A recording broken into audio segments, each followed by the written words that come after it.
Hello, everybody. Welcome to the show. I'm your host, Zach Drew. I have a lot of news to cover on today's program.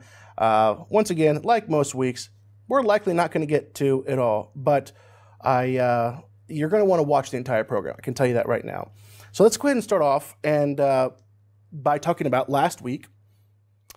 We witnessed something pretty unique at the Iowa caucuses. For the first time in American political history, a presidential candidate, Donald Trump, from the out-of-power party won the caucus without ever participating in the debates or even actively campaigning in the state. Not only did he win, but he won 98 of the 99 Iowa counties. Obviously, that's a remarkable feat. And he even outperformed his 2016 results. So, where we at right now, he is heading into this week's New Hampshire primary, having claimed more than 50% of the vote, which is the biggest win in caucus history. So, why is this important? Because historically, presidential candidates have looked to the Iowa caucus to help launch themselves to the nominee status. Now, perhaps the most interesting thing about Trump's candidacy so far is that the more his enemies in both parties try to take him down, the more popular he becomes. I read a recent article from Ben Shapiro that said, and let's go ahead and put that on the screen, let's look at the strategy the Democrats are using to try to defeat Donald Trump. To understand that strategy, you really have to speculate on whether this is all, as Admiral Akbar might say, a trap. Whether it is in fact the Democrats' plan was to get Republicans to nominate Trump so they could run against him. Now, they tried this trap in 2015 and 2016. Hillary Clinton suggested Trump wouldn't run. She wanted Trump to be the Republican nominee. And then, of course, she lost to him. Are Democrats repeating history? Numerous people have suggested that by promoting all of these legal cases against Trump this year, the Democrats reversed all of the momentum in the race in favor of Trump because the Republicans reacted to the unjust persecution by supporting him in the race. And then the Democrats figured the entire next year was going to be all about his legal cases. There's data to support this. The Republican presidential primary polling shows that right after the 2020 elections, Donald Trump and Ron DeSantis were running basically neck and neck, and then continued to run neck and neck through January and February. But then something happened in March. What happened in March? The announcement of prosecutions against Trump. Once that happened, the polls opened wide up. The dam burst. And Republicans moved behind Trump because they perceived he was being unduly persecuted. Plus, they heard his line that, well, the Democrats were coming after him because they would also come after Republicans. The left is terrified that Trump could be president once again. Well, those were at least the words of Michelle Obama leading into the Iowa caucuses of last week. Let's go ahead and play that video. Are people going to vote? And why aren't people voting? Are we too stuck to our phones? I mean, those are the things that keep me up because you don't have control over them. Mm-hmm. And you wonder, where are we in this? Where are our hearts? What's going to happen in this next election? I am terrified about what could possibly happen because our leaders matter. Who we select, who speaks for us, who holds that bully pulpit, it affects us in ways that sometimes I think people take for granted. The fact that people think that government, does it really even do anything? And I'm like, oh my God, does government do everything for us? And we cannot take this democracy for granted. And sometimes I worry that we do. Those are the things that keep me up. It is getting harder and harder to be a conservative in America. It costs to be a conservative. I've told you before, one of the things that I have to account for, that we have to move around the things we might love and enjoy in my household, is to make room for the kids' private school at a Christian school. And it costs an outrageous amount of money that I feel every year, big time, okay? And because I can't send them to public schools anymore because of what they're teaching, and I won't. I refuse to. And the reason I'm saying that is to illustrate that's just one of 1,000 points that it costs, even financially, to be a conservative in America. And it is becoming more difficult to be conservative in America, yes. But do you know what they're doing in Canada? In the People's Republic of Canada, secret police are arresting journalists, local politicians, and targeting Christians. And the country's blackface-loving leader, Prime Minister Justin Trudeau, he's even waging legal warfare against truckers, right? What literally make this, if the trucking industry in America would stop, America would stop. And I don't have time to explain that for 5 minutes, but there are some fantastic videos showing that if we don't have our truckers, we don't have our Walmarts, we don't have our supplies, we don't have what we need, we don't have gasoline, the world stops. And don't forget, people like Canada, right? Don't forget our neighbors to the north are always just a few steps ahead of us. Here is what Rebel News founder Ezra Levant had to say last week on Glenn Beck's program about this next election. Take a listen. I think what happens to America is more important than everything else combined. Obviously, as a Canadian, I love Canada. It's very important to me to fix Canada. But actually, getting the right president in the United States will probably change my life more than getting the right prime minister in Canada. And that goes for all these terrible places.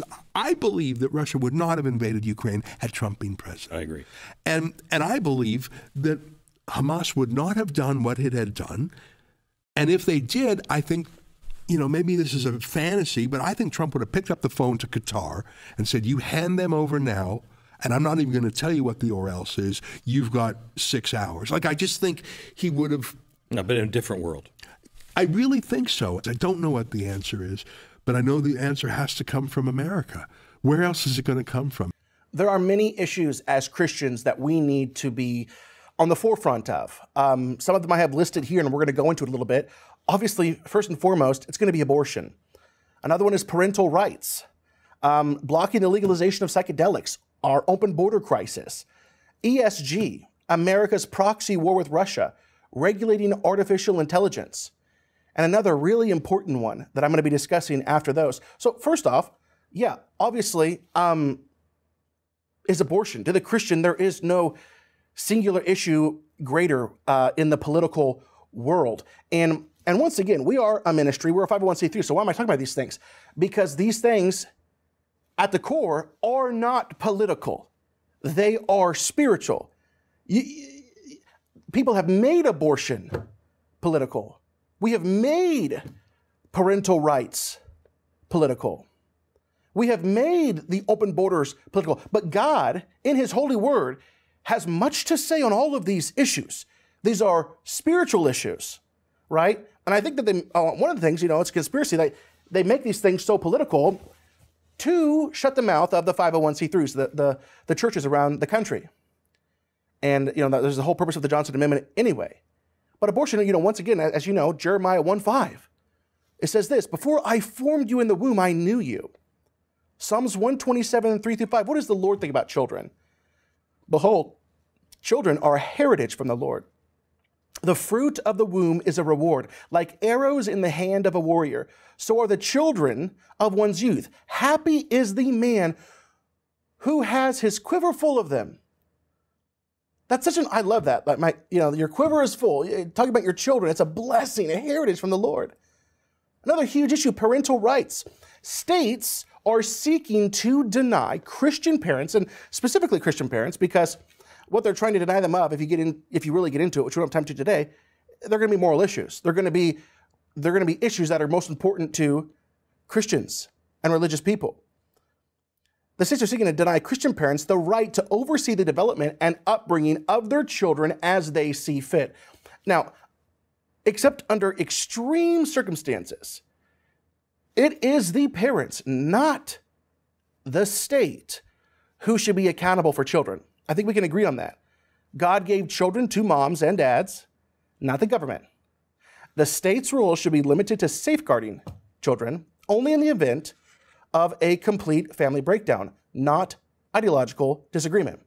Another thing, parental rights are fundamental rights and therefore protected by the U.S. Constitution.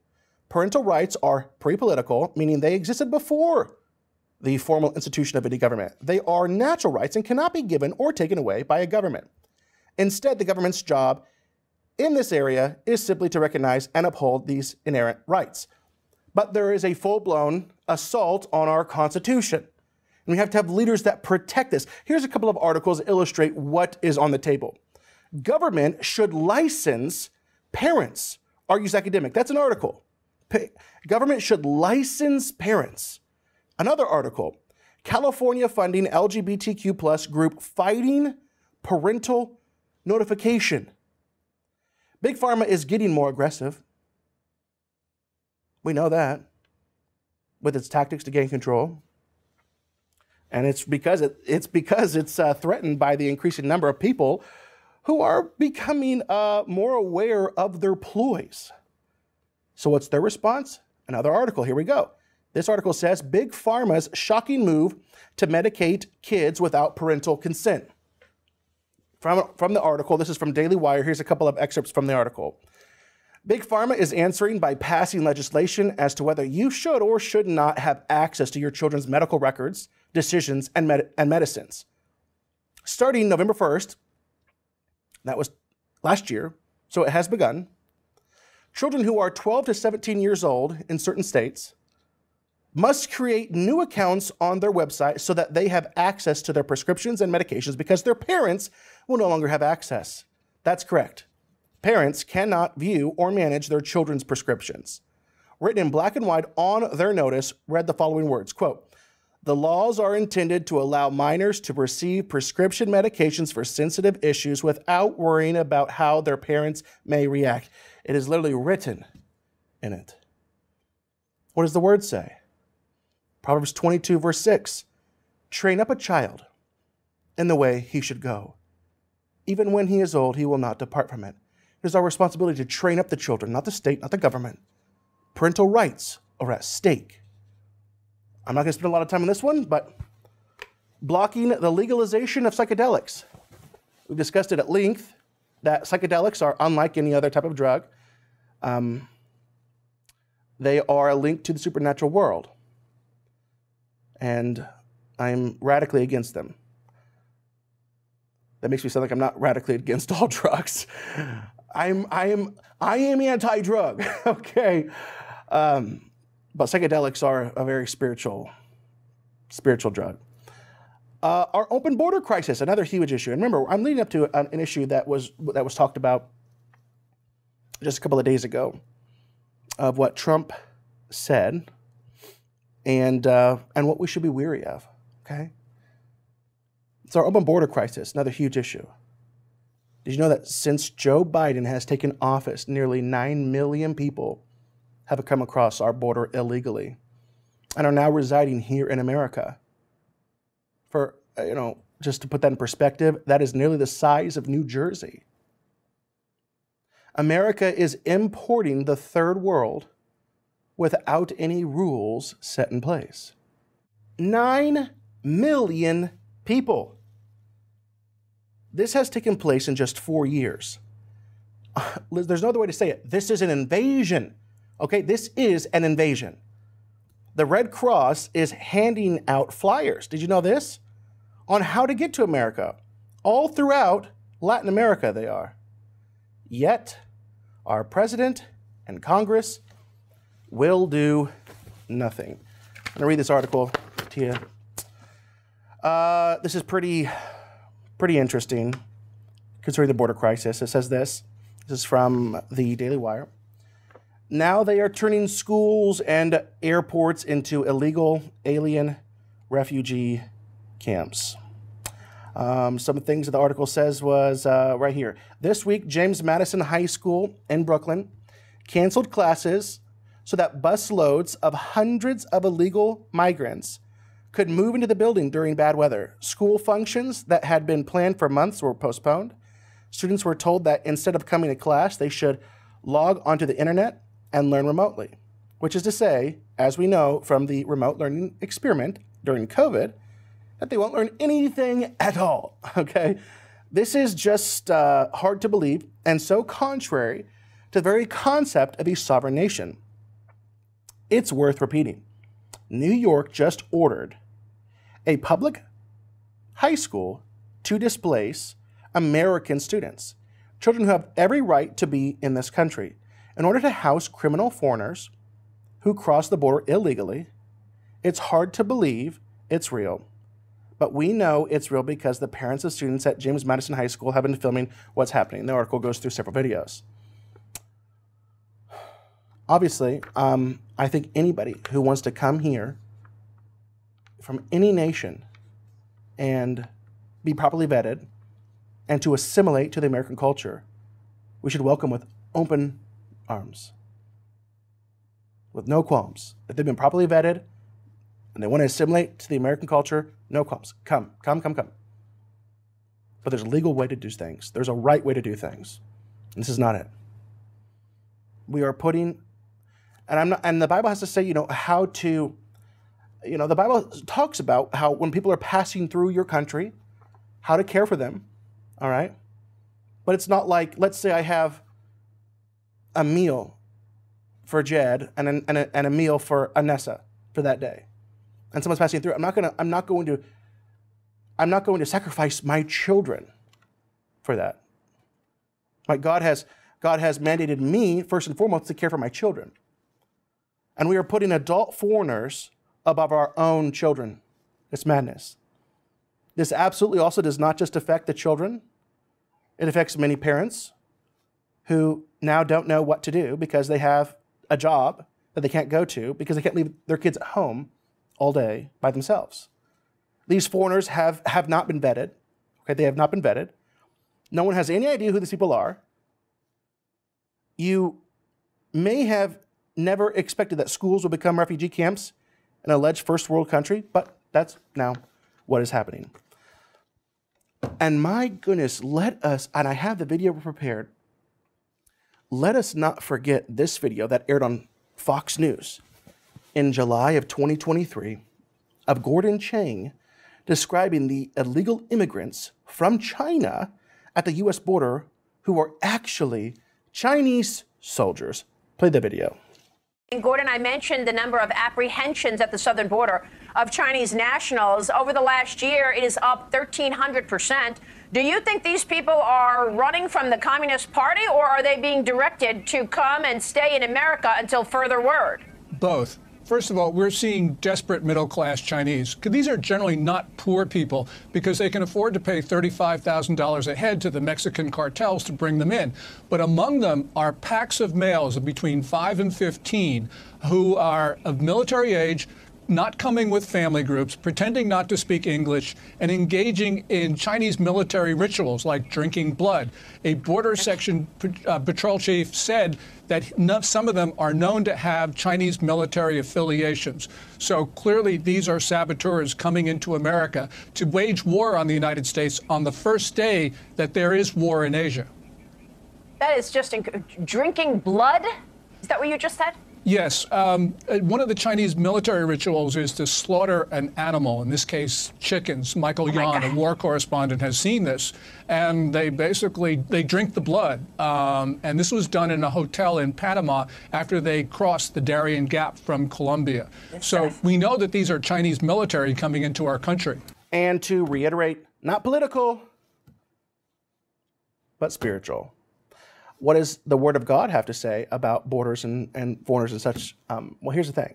There's a lot to be said in Deuteronomy 28 for the curses upon a nation of whenever we leave the ways of God, some signs, some markers that we should pay attention to of what would say, hey, you're under judgment now. Now, no longer under blessing, but under judgment. It's the last 53 verses or so in Deuteronomy 28. A couple of those signs of judgment are 28 verses 43 and 44.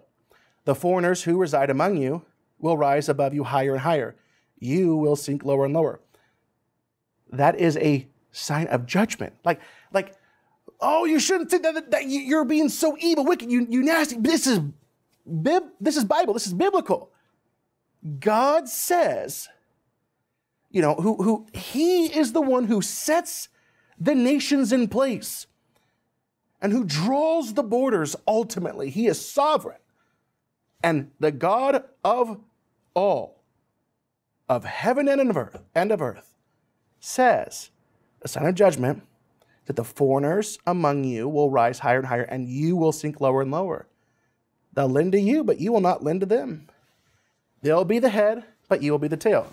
Deuteronomy 28, 49 and 50 says, the Lord will bring a nation against you from far away, from the ends of the earth, like an eagle swooping down, a nation whose language you will not understand, a fierce-looking nation without respect for the old or pity for the young. Another issue would be definitely ESG. Not going to spend a lot of time on this one. It stands for Environmental Social Governance. I've done 5 shows on this. It is a credit score of sorts issued by the banks that measures how green your company, business, or investment opportunity is. A poor score will result in loans and investment opportunities being denied. Another tentacle of climate change to cripple America. ESG is unbelievably important. It is the social credit score like China has in America. And once the world is in the age of singularity and we have a completely connected world where nothing is hidden, ESG will literally block you from everything. ESG goes hand in hand with the last point that I'm going to be making in just a few minutes. Another important issue, America's proxy war with Russia. Another huge issue would be regulating artificial intelligence. You could write a list of 50, 60, 70 issues. But if you compile a list, and if the creation and implementation of a digital US dollar is not in your top 5, obviously there's pressing moral issues, but if it's not in your top 5, then you do not understand the consequences that this would have on our country. You don't get it. You do not understand. I'm going to be playing a clip from Donald Trump's recent remarks on CBDC, which would be the central bank digital currency. It goes by CDDC, it goes by the United States, US, DC, USDC. It's a currency, a digital currency that would be issued instead of our dollar. That's what I needed to say, make it as clear as possible. It goes by different names. I'm going to be playing a clip of what he said he would do concerning it and what we need to be weary of, okay? Gosh, I'm almost out of time. I had this huge thing. All right, I got to think in my brain, what do I need to say? What do I not need to say? Because I have a lot of content and I have just a few minutes left. Just a very, very quick review on the central bank digital currency. There is a race to retire the US dollar, all right, as the world's reserve currency. The race is between China, the International Monetary Fund, IMF, and the Federal Reserve. And I am trying to warn you of what's coming. I do believe you need to be prepared. Think about the Germans in the early 1920s that were, what were they doing? The smart ones, they saw what was coming. Scriptures talk about how wise people see what's coming and they prepare for it. And they got rid of their German marks, and what do? They put it in hard assets. They put it in hard assets. And a digital US dollar is coming soon, okay? The Fed will then convert your USD, your regular dollars, to DUSD. And understand this as well. That process will be Marxian in nature. There will be a conversion rate of sorts set by the Fed, converting your USDs to DUSDs, okay? And I don't know exactly what it's going to be, but it's going to be the greatest wealth redistribution of all. They're going to penalize everybody for having money. And let's say the conversion rate will be, for every dollar you send in, you'll get 95%, all right? And maybe if you're a lower income bracket, you're going to give $1 and it's going to be $1.25. It's going to be a redistribution of wealth. And they're going to use the digital US dollar to accomplish what they have wanted. That is socialism. Everybody is equal on the same playing field except for the rulers. Equally miserable, equally poor. And you'll be forced to partake in this new financial world order. And the trials for the DUSD started in 2022. Central bank digital currencies are part of a broader war on cash. A cashless society is sold on the promise of providing a safe, convenient, and more secure alternative to physical cash, right? We're also told it will help stop dangerous criminals who, like, like the intraceability of cash, right? Rose-colored glasses, this is why you need to do it. But there's obviously the dark side, the promise of control. The elimination of cash creates the potential for the government to track absolutely everything. This is Revelation I'm talking about. Revelation I'm talking about. I'm talking fast because I'm almost out of time. I got to get to it. I want to play what Donald Trump said, what he would do concerning the CBDC. Play that clip. And tonight I'm also making another promise to protect Americans from government tyranny. As your president, I will never allow the creation of a central bank digital currency. You know about that? I didn't know you know so much. I'm very well, New Hampshire, very smart people. Very current. You know what they're doing. Such a currency would give a federal government, our federal government, the absolute control over your money. They could take your money. You wouldn't even know it was gone. This would be a dangerous threat to freedom, and I will stop it from coming to America. So there you have it. That's solid, okay? President Trump promises to block the creation of a central bank digital currency in America. That is terrific news. What we need to be weary of is this, and I know that this is going to ruffle some feathers because some of you have such a view of the White House and the entirety of the Trump family that you don't think that anybody can be harmful. And I want to say that I've talked about before, I do not trust Jared Kushner. I don't. Do not trust Jared Kushner, which is the president's son-in-law. He's done some very shady things, has given horrible advice that I've covered. And I think that after I've talked about it, almost everybody that watched this program was like, okay, wow, yeah, we need to be wary of this. Okay, so Jared Kushner, because Donald Trump, we need to be praying that if he is in the White House, that he has the right advisors around him and that he doesn't listen to Jared Kushner when it comes to the digital US dollar. This was an article I just wanted to read, and I have about 1 minute. Jared Kushner floated the idea of a federal cryptocurrency, documents reveal. In an email to the U.S. Treasury Secretary Steven Mnuchin, Kushner asked if he could have a group of people brainstorm about the government creating its own digital currency, as revealed by an FOIA, a Freedom of Information Act requested from Coinbase. In the email, it said this: Steven, would you be open to me bringing a small group of people to have a brainstorm about this topic? And then he lists a link to the topic to be discussed. My sense is, and this is Jared Kushner speaking, my sense is it could make sense and also be something that could ultimately change the way we pay out entitlements, as well, saving us a ton in waste, fraud, and also in transaction costs. The link included by Kushner goes to a post titled U.S. Digital Currency, which was written by billionaire Sam Altman. So what was he asking to discuss with the then U.S. Treasury Secretary? And it says this in the article. This is what the link that he said. We got to discuss these things. This could be really, really good for us. I don't think the U.S. government can stop cryptocurrency. I do not think it could create the winner. I do think it could create the winner. Let's call it the USDC, or U.S. digital currency, and fix some challenges that governments currently face with cryptocurrency. I think the first superpower government to do something like this will have an inevitable position in the future of the world and some power over a worldwide currency. Ideally, the initial coins would be evenly distributed to U.S. citizens and taxpayers. Something like everyone with a social security number gets 2 coins, one that is immediately sellable and one that you have to keep for 10 years. USDC could require that certain transaction can only happen with wallets with known owners.